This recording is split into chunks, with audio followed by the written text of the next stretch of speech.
ಇದ್ದೇವೆ.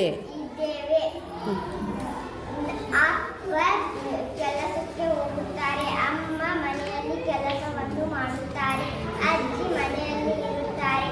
ನಾನು ನಮ್ಮಣ್ಣ ಶಾಲೆಗೆ ಬರುತ್ತೇವೆ, ನಮ್ಮಕ್ಕ ಕಾಲೇಜಿಗೆ ಹೋಗುತ್ತಾಳೆ.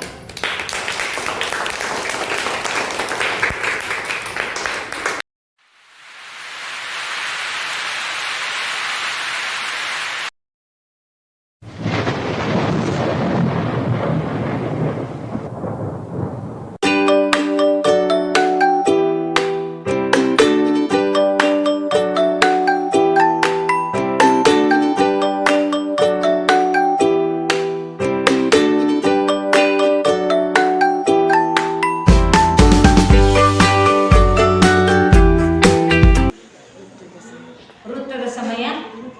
ಇಲ್ಲಿ ಒಂದು ಕಥೆಯನ್ನ ಹೇಳ್ತಾ ಹೋಗೋದು, ಆ ಕಥೆಯನ್ನ ನೀವೇನ್ ಮಾಡ್ಬೇಕು, ಪೂರ್ಣಗೊಳಿಸ್ತಾ ಹೋಗ್ಬೇಕು. ಈಗ ನಾ ಕಥೆಯ ಮೊದಲನೇ ಸಾಲನ್ನ ನಾ ಹೇಳ್ತೀನಿ. ಒಂದು ಊರೊಳಗ ಗಂಡ ಹೆಂಡತಿ ಇರ್ತಾರಂತ. ಅವರು ಬಹಳ ಬಡವರಿರ್ತಾರೆ.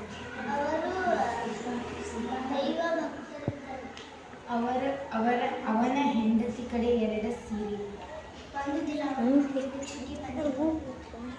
ಆತನ ಗಂಡ ಆ ಭಿಕ್ಷುಕಿಗೆ ಒಂದು ಸೀರೆಯನ್ನು ಕೊಡುತ್ತಾನೆ. ಭಿಕ್ಷುಕಿಗೆ ತುಂಬಾ ಸಂತೋಷ. ಆತನ ಹೆಂಡತಿಗೆ ಬಹಳ ದೇವರ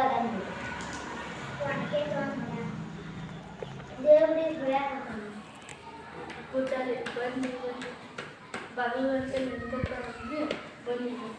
ಅವನಿಗೆ 4 ಸೀರೆ ಕೊಡ್ತಾನೆ.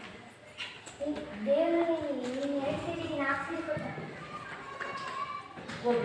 ಮುಂದುವರೆಸೋದ ಏನು, ಅವಳೇನಂತಾಳೆ, ಹೌದೌದು, ಭಗವಂತ ನನಗೆ ಏನ್ ಮಾಡಿದ, 2 ಸೀರೆ ಬದಲಾಗಿ 4 ಸೀರೆಯನ್ನ ಕೊಟ್ಟ.